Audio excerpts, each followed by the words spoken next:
Hola, ¿qué tal? Buenos días, buenas tardes o buenas noches a todos los que siguen este canal. Estamos en una sesión más de Asia Café y Cha con nuestras entrevistas en expertas en Asia.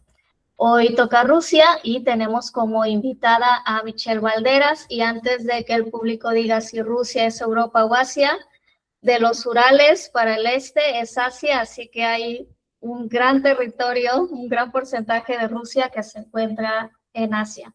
Así que bienvenida, Michelle, es un gusto tenerte con nosotros. Y nuestra primera petición es que te presentes y nos digas tu experiencia docente, tu formación, temas de investigación, como quieras presentarte. Excelente, muchísimas gracias a ambos por la invitación, es un gustazo estar por aquí y sí, reafirmo lo que dices, Moni. Me atreveré a decir que más o menos un 80% del territorio ruso está del lado asiático, entonces siempre que nos discriminan ahí a la pobre Rusia por muchas otras razones, ¿no? Justo también está como por su ubicación geográfica, pero sí, finalmente ellos dirían en realidad son Eurasia, ¿no? Son el continente euroasiático. Bueno, pues yo soy Michelle Valderas Escutia. Yo actualmente soy doctorante en Ciencias Políticas y Sociales del programa de posgrado de la UNAM, de la Facultad de Ciencias Políticas y Sociales, digamos, como con una inclinación disciplinar en relaciones internacionales. Cuento, de hecho, con una maestría y una licenciatura también en relaciones internacionales y desde la licenciatura me he enfocado en estudios sobre Rusia, entré un poco analizando desde relaciones identitarias culturales entre Rusia y el espacio soviético, ahí según unas comparaciones entre quienes se llevaban como un poco más y quienes un poco menos quizás o por algunas cuestiones, el caso de Bielorrusia, el caso de Ucrania y el caso de Uzbekistán. Luego para la maestría abrí un poquito más el análisis, ya no nada más identitario-cultural, aunque también seguí un poco por ahí, pero también en dinámicas geopolíticas, ¿no? O sea, desde infraestructura militar, infraestructura energética y seguí también con relación identitaria-cultural, pero ahí me especialicé únicamente en el caso de Ucrania, que siempre digo que según yo lo hice para hacerme la vida un poco más sencilla, que según yo era un caso muy manejable, hasta que empezó la guerra, ¿no? Y entonces todo se volvió un caos, ¿no? Ya estar haciendo la tesis a la par del conflicto fue un poco ahí ponerme el pie yo sola, pero bueno, cosas que no sabíamos que iban a pasar en ese momento. Y bueno, actualmente ya en el doctorado, más bien regresé ahora muchísimo más a Rusia, más digamos en lo interno. Estudio la configuración sociopolítica de Rusia, ya siglo XXI absolutamente, ¿no? A partir de su construcción moderna, nacionalismo y también el reposicionamiento regional, ¿no? Pero todo como desde adentro. ¿Qué más? Pues tengo una estancia de investigación también en la Universidad Complutense de Madrid. He sido delegada de México en el World Youth Festival, celebrado en Sochi 2024. También el programa regional en Moscú, en Nizhny Novgorod. Soy docente de Relaciones Internacionales en la Facultad de Ciencias Políticas y Sociales de la UNAM, pero también en la Universidad Nacional Rosario Castellanos, en el campus de Santo Tomás, del casco de Santo Tomás, y actualmente también en el de GAM, en el de la Gustavo Madero.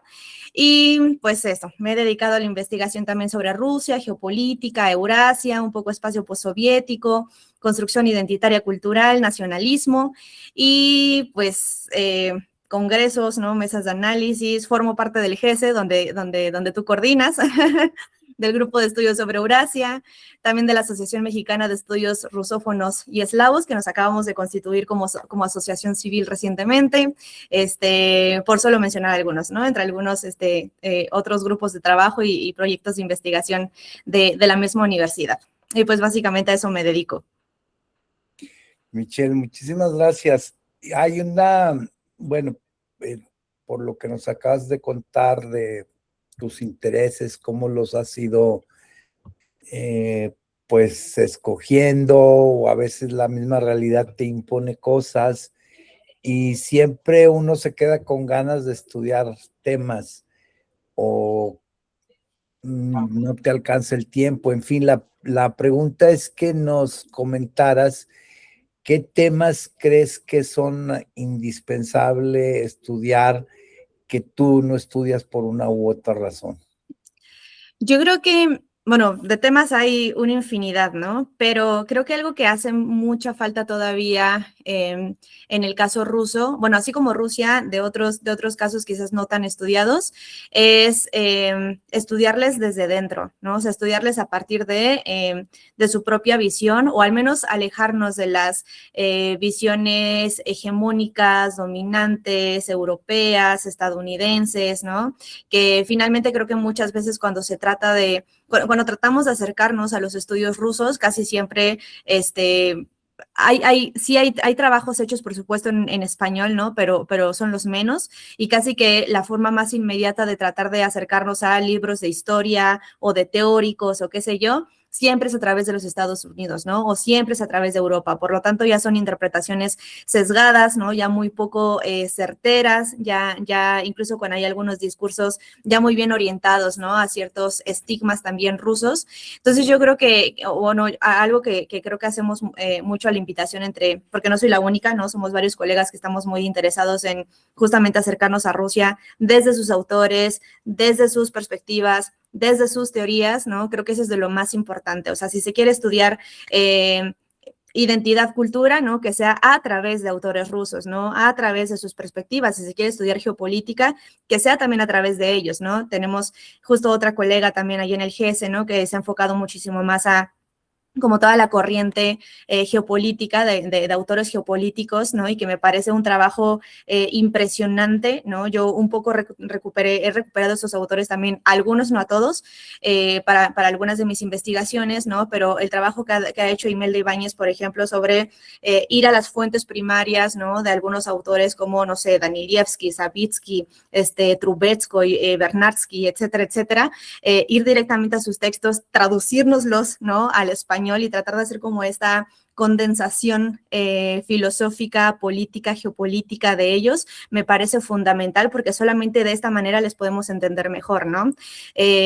Creo que también, bueno, en otros trabajos, en otros grupos de trabajo, se hace mucho el énfasis también, por ejemplo, a los estudios los estudios de geopolítica desde una perspectiva crítica, ¿no? Y muchas veces la crítica es esto, ¿no? Desde dónde los analizamos, quiénes son nuestros referentes, quiénes son los autores. Y cuando se habla de geopolítica, ¿no? Muchas veces cometemos el error de que casi siempre recurrimos a los clásicos geopolíticos, ¿no?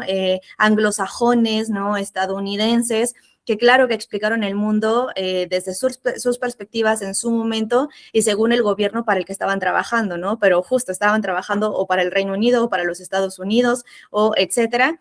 Y en esos mismos momentos, ¿no? Los rusos también estaban teniendo su propio desarrollo intelectual geopolítico, y que estaban diciendo cosas completamente distintas, ¿no? O completamente como encontradas, ¿no? O en contra de lo que decían estos autores, ¿no? Quizás hay un ejemplo es cuando se piensa en el autor de geopolítica clásica occidental, es probablemente Mackinder, ¿no? Cuando habla del pivote, etcétera, cuando se habla de Eurasia, y muchas veces es la aproximación que se busca cuando se habla de Rusia, de Eurasia, ¿no? Pero no necesariamente porque esté equivocado, es esta mi observación, sino que en esos mismos años, ¿no? Cuando Mackinder estaba diciendo lo que estaba diciendo, también Savitsky estaba haciendo trabajos, ¿no? Y Savitsky estaba hablando del Estado Medio, que uno podría decir es casi lo mismo de lo que hablaba Mackinder, ¿no? O de lo que después también habló, no sé, Speakman también con este estado, con ese espacio medio de Eurasia, pero con la diferencia de que los rusos, ¿no? Ellos más bien hablaban de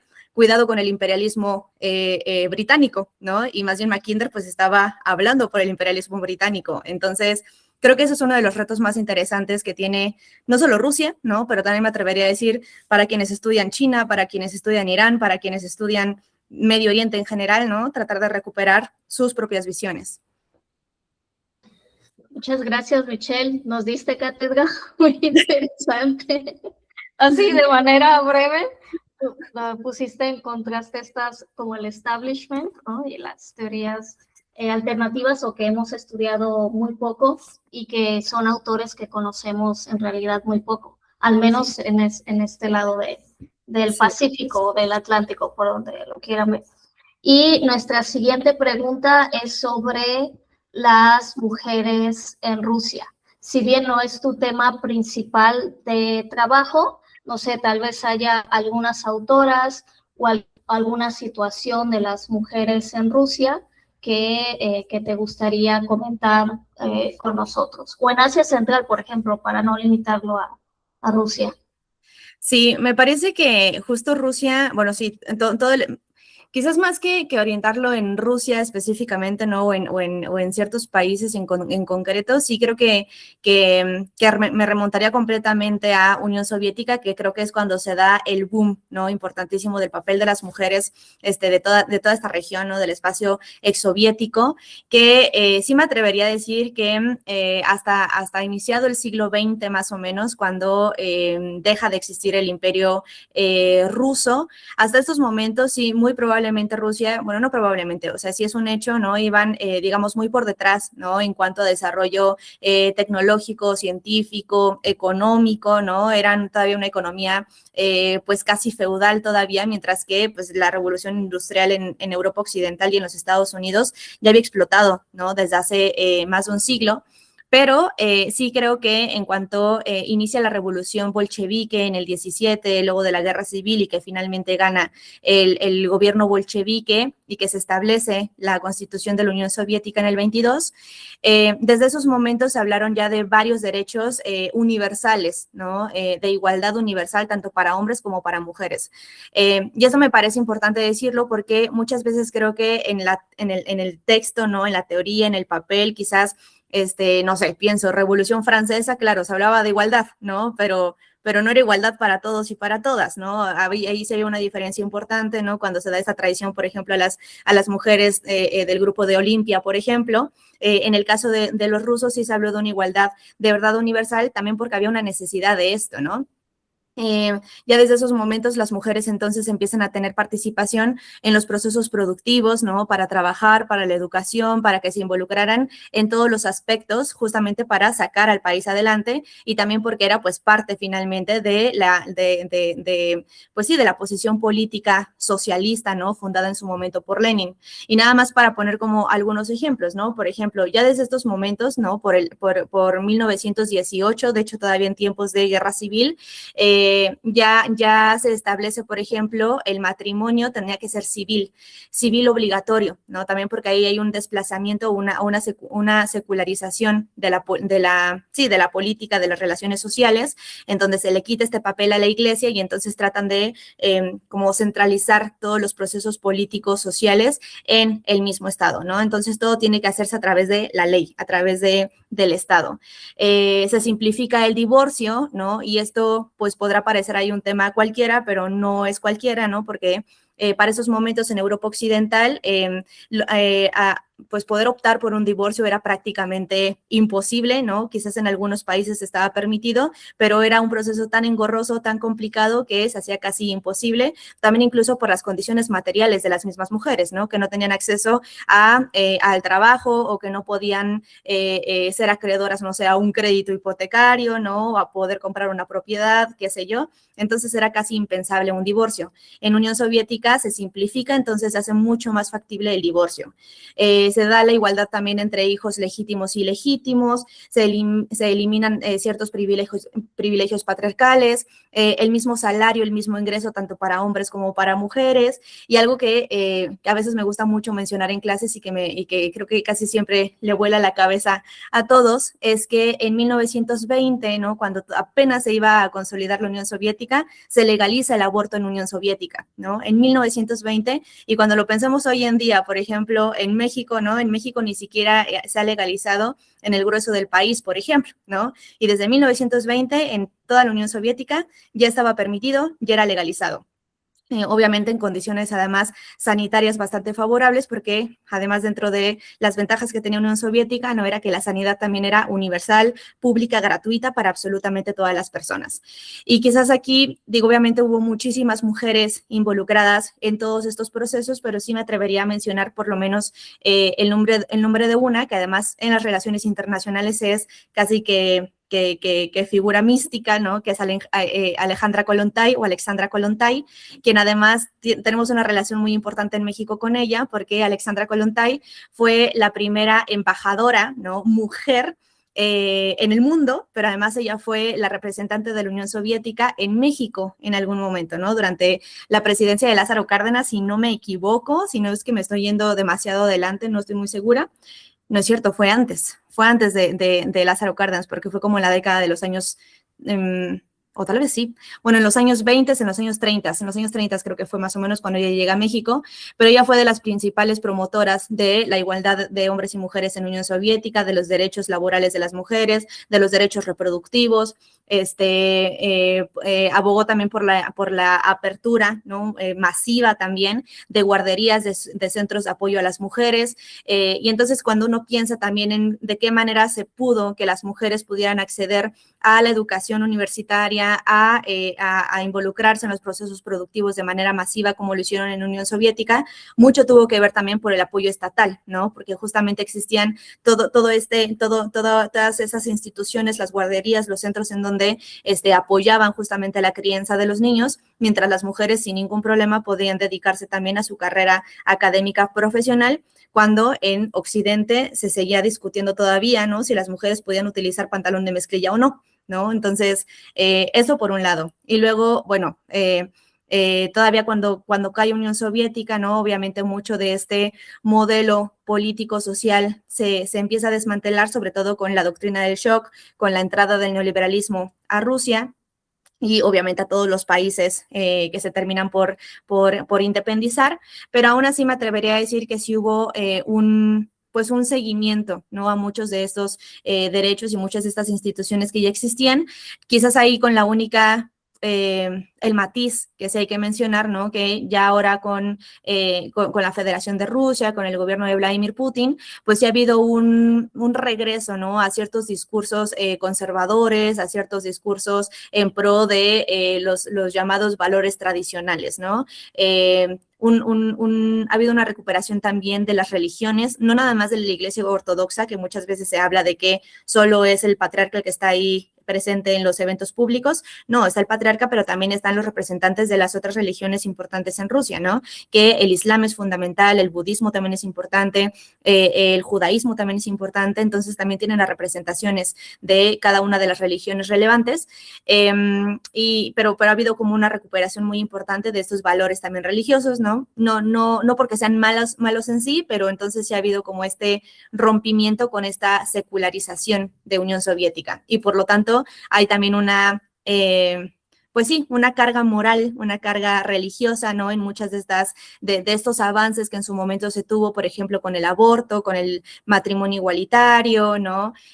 También hay pues muchísima, que seguramente lo han escuchado, ¿no? Que hay mucha polémica sobre qué pasa con otras diversidades sexogenéricas, ¿no? Que también hay una limitación importante, no nada más en el caso de las mujeres, sino pues a toda la comunidad LGBTQI+, ¿no? Que si bien no es que estén prohibidos, no es que sean ilegales ni nada por el estilo, pero sí hay una limitación importante, por ejemplo, a la propaganda, ¿no? O sea, no está permitida la propaganda LGBTQI+, no sé, en medios de comunicación, en las calles, ¿no? Esto que pasa, por ejemplo, en todo el mundo occidental, en América Latina, de que de pronto, ahora que viene junio, no, absolutamente todo se llena de arcoíris, ¿no? Y de la bandera de la diversidad, pues en Rusia este tipo de cosas, por ejemplo, no están permitidas, ¿no?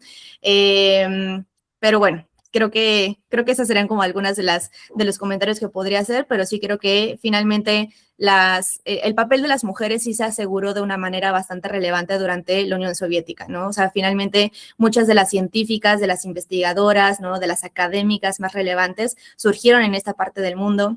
Casi se me olvidaba mencionar una mujer histórica, además de Alexandra Kollontai, pues la primera mujer en el espacio, ¿no? Quien fue Valentina Tereshkova, ¿no? Quien también fue soviética y que sigue siendo un personaje bastante relevante en los movimientos como institucionales femeninos en Rusia, y quien además es una política que otra vez se volvió a postular para seguir ahí. Creo que ya tiene más de 90 años, pero todavía por ahí sigue en el escenario político, Tereshkova.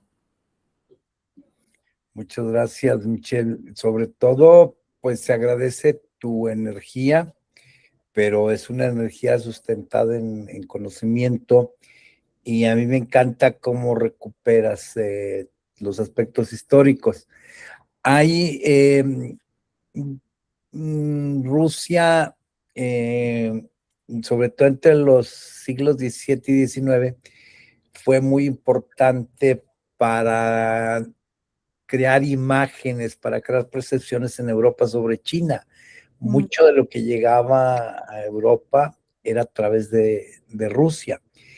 Y pues son cosas que me fascinan, esa relación, ¿verdad?, que hoy vemos resurgir y cobra cada vez más importancia en estos momentos.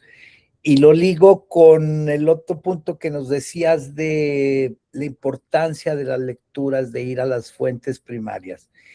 En ese sentido, Michelle, quisiéramos que por favor compartieras con nosotros, pero sobre todo con quienes nos escuchan, perdón, lecturas que tú consideres claves para conocer Rusia. Puede ser novela, puede ser ciencia política. ¿Qué nos sugieres, Michelle? Uy, hay tanto.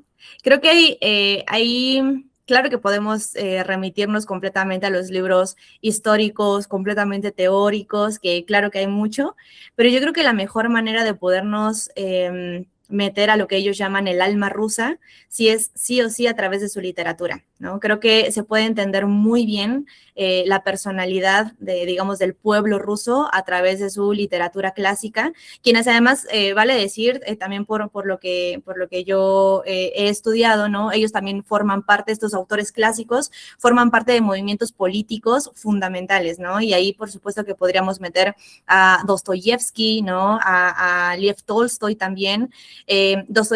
Para empezar, bueno, estos dos creo que son como base primordial, y bueno, por supuesto, Alexander Pushkin también, quien es además considerado el padre de la lengua rusa.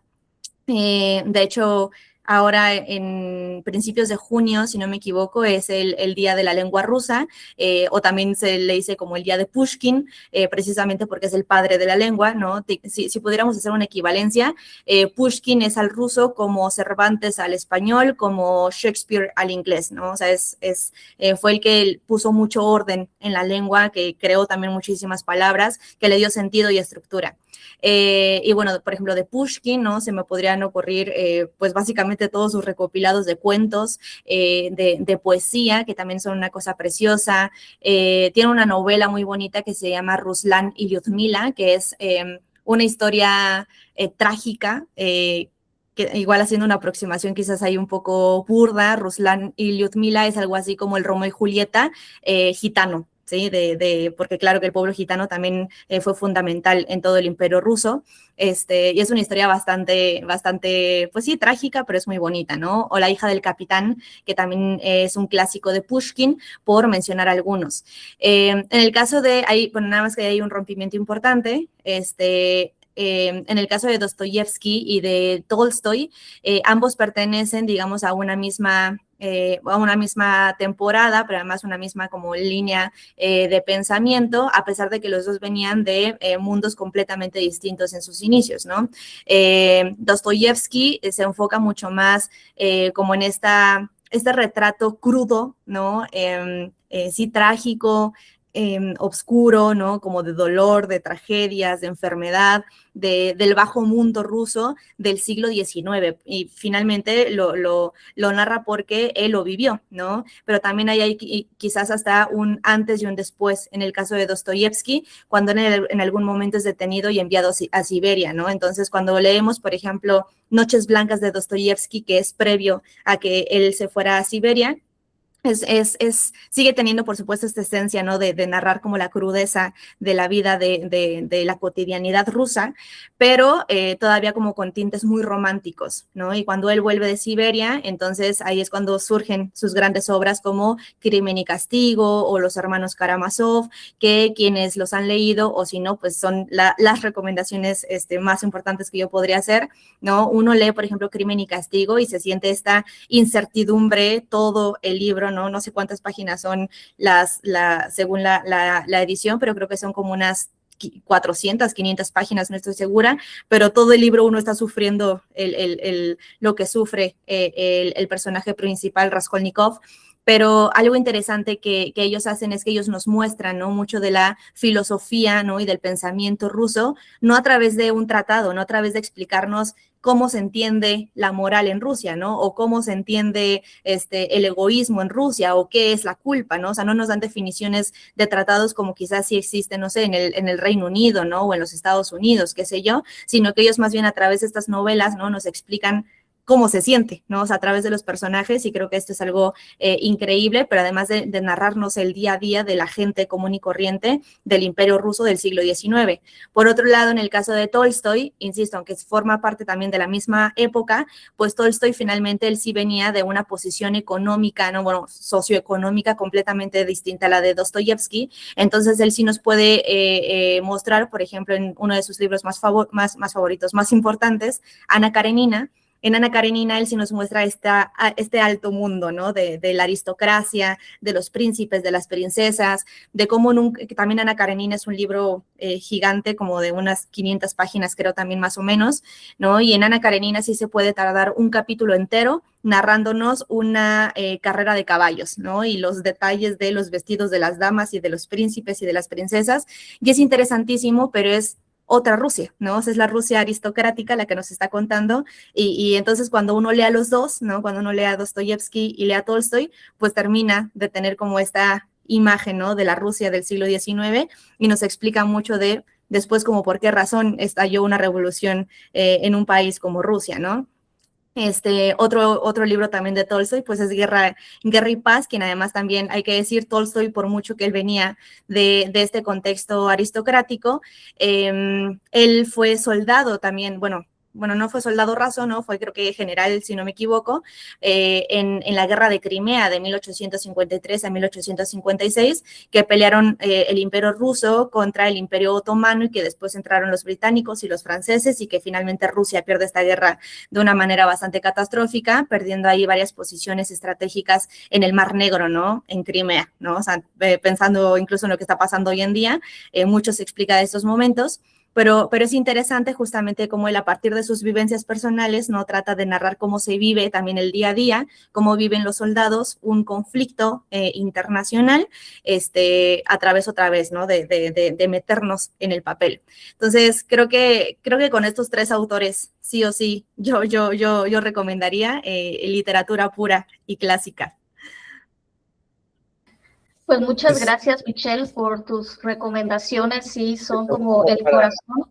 ¿Sí? dedicarnos nada más a leer eso en los próximos meses, porque sí son gigantes y en Sí. verdad vale la pena. Pues nada, Mónica, perdón que te interrumpa, que te haya interrumpido. No, nada más agradecerle a Michelle por su tiempo y por compartir su conocimiento con Asia Café y Cha. Es un gusto tenerte con nosotros, Michelle. Muchísimas gracias a ustedes por la invitación y por este espacio tan bonito. Mil gracias. Gracias.